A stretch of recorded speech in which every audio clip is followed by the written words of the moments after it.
देखिए जा भैया, हम गायक कलाकार अमरजीत मिता आप सभी साथियों की आवाज में एक गीत बाबा साहब के नाम आप लोगों के बीच में रखे जात बाने।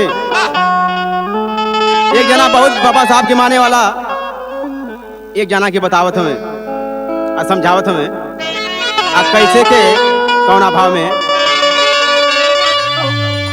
अरे के पूजे काली दुर्गा घर मसान हो, अरे के पूजे काली दुर्गा घर मसान हो। हम तपोज भी मजे के लिखल संविधान हो।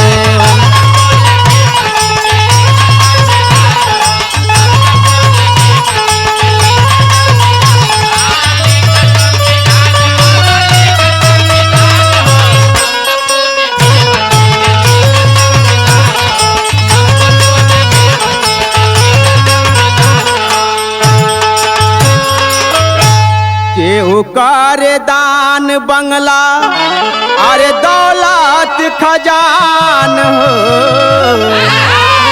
केहू करे दान बंगला आ दौलत खजान हो। आ संविधान लेखी बाबा दे दियल दान हो।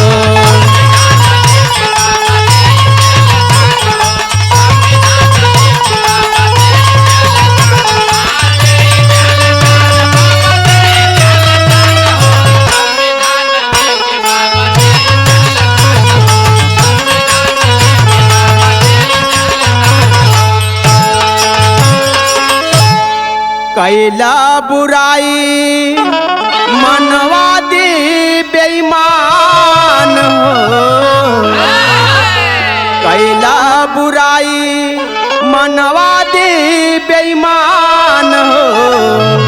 आ पढ़ी लिखी बाबा साहब भइले महान हो।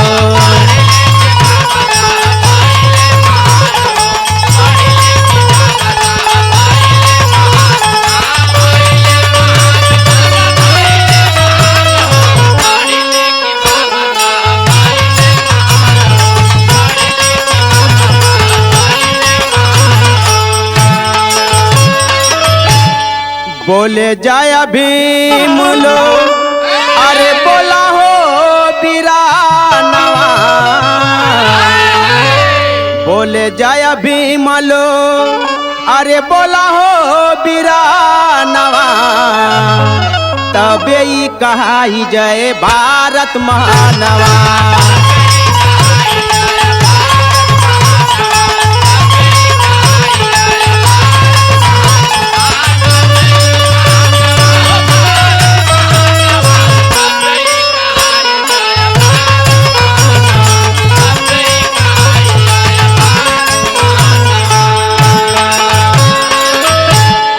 कहे बिहारी बहुजन चलसी नतान हो,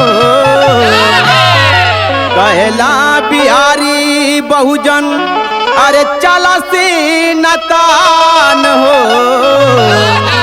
संगे अमरजीत जी का बढ़ी गई शान हो।